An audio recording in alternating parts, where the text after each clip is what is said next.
Pontiac Chieftain 1949–54. In 1949 the A-body Chieftain replaced the Pontiac Torpedo as Pontiac's smaller and lower-priced model. However, the newly redesigned B-bodied Pontiac Streamliner was now very similar, if not exact, in dimensions, engines, trim levels and options.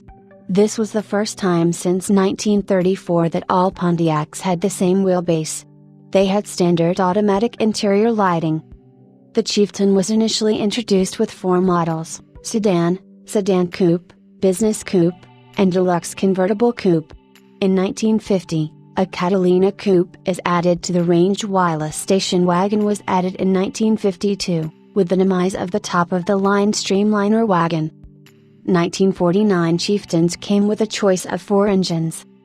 A 239.2 cubic inches L-head 6-cylinder engine making 90 horsepower, 67 kilowatts, at 3,400 revolutions per minute. A 239.2 cubic inches L-head 6-cylinder engine making 93 horsepower, 69 kilowatts, at 3,400 revolutions per minute. A 248.9 cubic inches L-head 8-cylinder making 103 horsepower, 77 kilowatts, at 3,800 revolutions per minute. A 248.9 cubic inches L-head 8-cylinder making 106 horsepower, 79 kilowatts, at 3,800 revolutions per minute. The horsepower differences between each of the 6 and 8-cylinder engines were due to changes in compression ratios. Some of the more interesting optional items available for the first-generation Chieftain included a radio with 7 vacuum tubes, tissue dispenser, under-seat heaters, and a Remington auto home shaver. In 1951, the horsepower on the 8-cylinder rose to 116. The Chieftain came with a gas gauge, ammeter, oil pressure gauge, and a temperature gauge which had marks for 160, 180, and 220 degrees Fahrenheit. For the 1952 model year, Pontiac discontinued the Streamliner, leaving the Chieftain as their only offering. The Chieftain continued with the 120-inch wheelbase. Engine offerings were basically the same except for the 8-cylinder, which got a .2 cubic inch enlargement. Horsepower that increased by 10 on the 6-cylinder and by 15 on the 8-cylinder. Also, a red light to remind the driver that the parking brake was on was new. In the May 1952 issue of Popular Mechanics, the Chieftain was rated 14.9 seconds for 0 to 60 miles per hour time. Front headroom was 36 inches, while rear headroom was 35.75 inches. In 1953, Pontiac came with a new body style, and offering a 122-inch wheelbase, and sleeker lines. The windshield was now a one-piece, and a standard panoramic windshield adorned the rear for all models.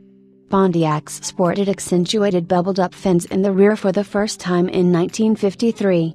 The 6-cylinder engine was standard. There was a less-equipped Chieftain Special and the better-equipped Chieftain Deluxe line, as well as the custom Catalina 2-door hardtop coupe. A light-up plastic sheaf Pontiac hood ornament that illuminated when the headlights were on adorned the front end. The Star Chief was added to the Pontiac line in 1954 and the Chieftain was moved down to entry-level status. Both cars were built on the A-body shell, but the new Star Chief had an 11-inch, 280mm, extension added to its frame. Also in 1954, 8-cylinder engines increased by about 9 horsepower due to carburetor changes, up to 122 horsepower, 91 kilowatts, for the manual and 127 horsepower, 95 kilowatts, for the hydramatic. The 6-cylinder engines remained unchanged. Pontiac was the last GM division to abandon its pre-war inline 8 engines, as Oldsmobile and Cadillac had adopted modern OHV V8s in 1949 and Buick in 1953. The 1953-54 Pontiacs had been meant for the division's new OHV 287 V8, however Buick division managers succeeded in delaying its launch until 1955 to avoid upstaging their nailhead Buick V8. Partially because of competition from Chevrolet, Oldsmobile, and Buick, And partially because Pontiac still lacked a V8, total sales fell by 30% in 1954. Also in 1954, power brakes, power lift windows, only for the front doors, as well as air conditioning were offered as extra cost options for the first time.